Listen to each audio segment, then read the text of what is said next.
Assalamualaikum warahmatullahi wabarakatuh.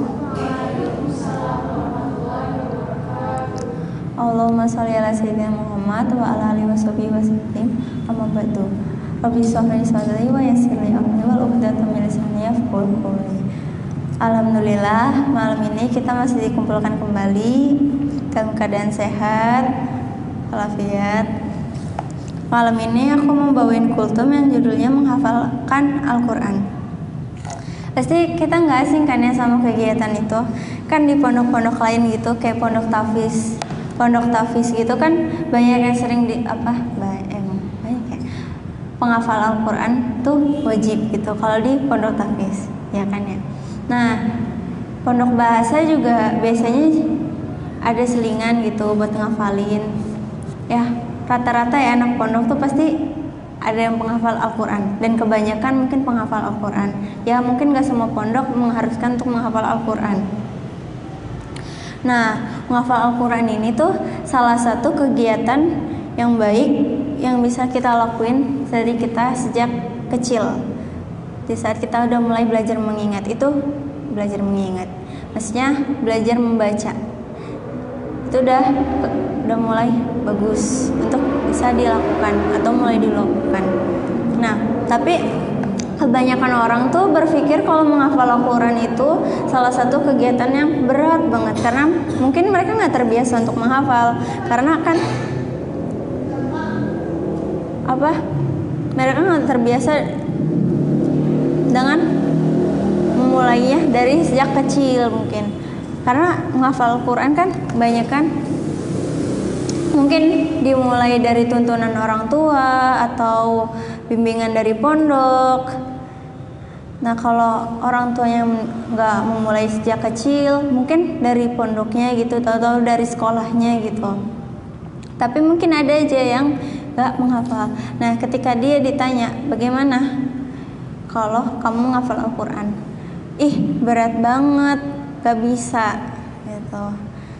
Padahal ya, kalau kita berusaha dan kita yakin, insya Allah Allah akan memudahkan apa yang kita ingin. Kenapa semangat ngafal Al-Quran? Ya karena ngafal Al-Quran itu keuntungannya tuh besar banget di dunia juga di akhirat. Salah satunya ya, di akhirat kelak Al-Quran bisa memberimu syafaat. Nah, sebelum kita masuk surga kan kita pasti dihisab ya. Entah orang itu bisa masuk surga atau masuk neraka. Nah, Allah mengizinkan pada saat hari penghisaban itu untuk mengizinkan Al-Quran untuk memberi syafaat bagi para penghafalnya. Masya Allah banget kan ya. Dengan izin Allah, syafaat itu dapat memperingankan atau bahkan menghilangkan kesulitan di akhirat. Nah, ada hadis, rajinlah membaca Al-Quran karena dia akan menjadi syafaat bagi para penghafalnya pada hari kiamat. Hadis riwayat Muslim. Nah, yang kedua, hafalan Al-Quran itu hadiah terindah bagi orang tua. Pasti kalian ingat lah ya, waktu kita kecil, saat kita mulai TK, kita belajar buat karya, mewarnai, menulis gambar mama, papa, kakak, adik, ataulah itu gambar keluarga dengan pensil warna, atau dengan apalah itu, dengan pensil atau dengan alat kerja mungkin lah, entahlah itu. Tapi kebanyakan kita lihat kebanyakan dari pakai pensil warna ya. Nah, kita kasih ke orang tua tuh, mama ini buat mama. Itu tuh udah seneng banget dapet hadiah. Ih, anak aku bisa gambar gitu kan. Masya Allah banget, kayak nerima hal kecil itu. Nah, apapun yang kita kasih ke orang tua itu pasti orang tua itu bakal nerima sederhana apapun hadiah itu. Orang tua pasti nerima dengan senang hati. Coba bayangin gimana senangnya orang tua ketika mereka tuh mendapat surga karena amal kita yang berusaha untuk menghafal Al-Quran. Ada hadis yang bilang, barang siapa menghafal Al-Quran, mengkajinya dan mengamalkannya, maka Allah akan memberikan mahkota bagi kedua orang tuanya dari cahaya yang terangnya seperti matahari, dan kedua orang tuanya akan diberi pakaian yang tidak bisa dinilai dengan dunia. Kemudian kedua orang tuanya bertanya, mengapa saya sampai diberi pakaian semacam ini? Lalu disampaikan kepadanya, disebabkan anakmu telah mengamalkan Al-Quran. Hadis riwayat Hakim. Hadis ini dinilai hasan oleh Syekh Al-Albani. Terus manfaat yang ketiga nih, mahkota dan baju kemuliaan untuk penghafalnya. Jadi bukan cuma orang tua, penghafalnya juga dapat kemuliaan dari Allah. Bahkan yang penghafalnya juga dapat mahkota dan baju kemuliaan dari Allah. Nanti ketika hari kiamat, Al-Quran akan datang, lalu ia berkata, ya Allah, berikan dia perhiasan. Kemudian Allah berikan kepada seorang penghafal Al-Quran mahkota kemuliaan. Al-Quran minta lagi, ya Allah, tambahkan untuknya. Lalu dia diberi pakaian perhiasan kemuliaan. Allah pun meridhoinya. Lalu dikatakan kepada penghafal Al-Quran, bacalah dan naiklah. Akan ditambahkan untukmu pahala dari setiap ayat yang kamu baca. Masya Allah ya. Nah, ada lagi nih, hafalan Al-Quran menentukan tempatmu di surga. Nah, di hadis riwayat Tirmizi, para penghafal Al-Quran akan diminta naik ke tingkat surga yang lebih tinggi sambil membaca Al-Quran. Semakin banyak ayat Al-Quran yang dilafalkan atau yang telah kita hafal, semakin tinggi pula tingkat surga yang dinaiki. Dia berhenti naik sampai hafalannya telah habis. Tempat pemberhentian itulah tempat tinggalnya di surga. Masya Allah banget ya, kalau kita sampai hafal 30 juz, tinggi banget kayaknya ya. Allah. Nah, yang kelima nih, menabung banyak pahala dengan Al-Quran. Barang siapa membaca satu huruf dari Al-Quran, baginya satu kebaikan, dilipat gandakan 10 kali. Aku tidak mengatakan alif lam mim itu satu huruf, namun alif satu huruf, lam satu huruf, dan mim satu huruf. Nah,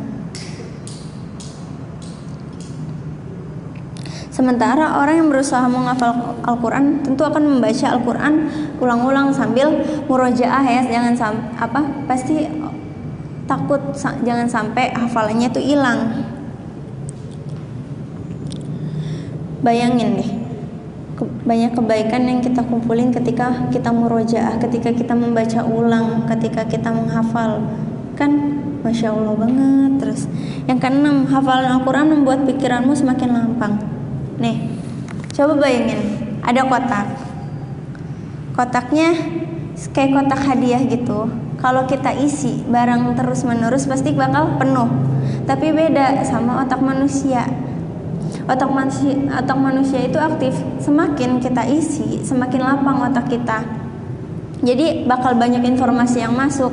Kalau banyak informasi yang masuk, kan kita jadi banyak tahu gitu ya. Otak kita jadi lapang, banyak informasi yang masuk. Jadi nggak sempit gitu, kayak itu apa, susah lupa, gampang lupa, nggak gampang ingat karena udah penuh gitu, karena kita nggak menghafal gitu. Tapi karena kita menghafal, dan otak kita aktif, akan semakin lapang tuh, banyak informasi dari sekolah atau dari luar atau mungkin dari mana aja, dan kita bakal menerima informasi itu dengan baik. Menghafal Al-Quran juga menenangkan hatimu. Setiap ibadah merupakan jalan untuk mendekatkan diri kepada Allah. Demikian pula membaca Al-Quran dan merupakan salah satu bentuk ibadah.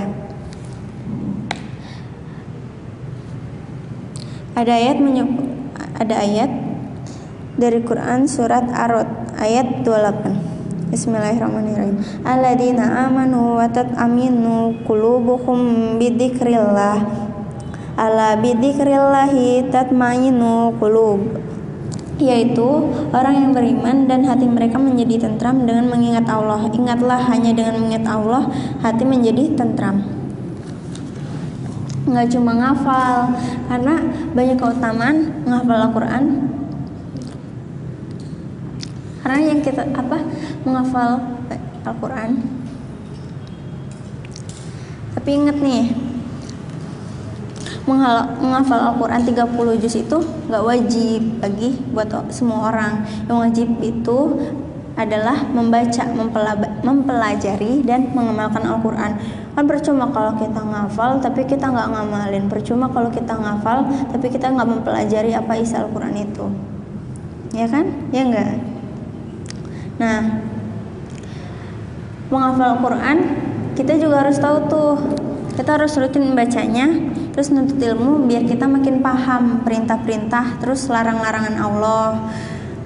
Kan udah ditetapin di dalam Al-Quran. Berusaha untuk mengamalkan ilmunya yang udah kita pelajari. Coba senantiasa melaksanakan perintah-perintah Allah dan menjauhi segala larangannya. Dengan membaca Al-Quran setiap hari, berusaha menghafalnya, mempelajari kandungannya, pedoman padanya, dan mengamalkan isinya, maka akan tumbuh rasa cinta mendalam di hatimu kepada Al-Quran. Tidak ada satu hari pun yang ingin kamu lewati tanpa berinteraksi dengan Al-Quran. Itulah sifat seorang ahlul Quran. Sesungguhnya Allah mempunyai keluarga di antara manusia. Para sahabat bertanya, siapakah mereka ya Rasul? Rasul menjawab, para ahli Quran. Merekalah keluarga Allah dan hamba pilihannya. Hadis riwayat Ahmad.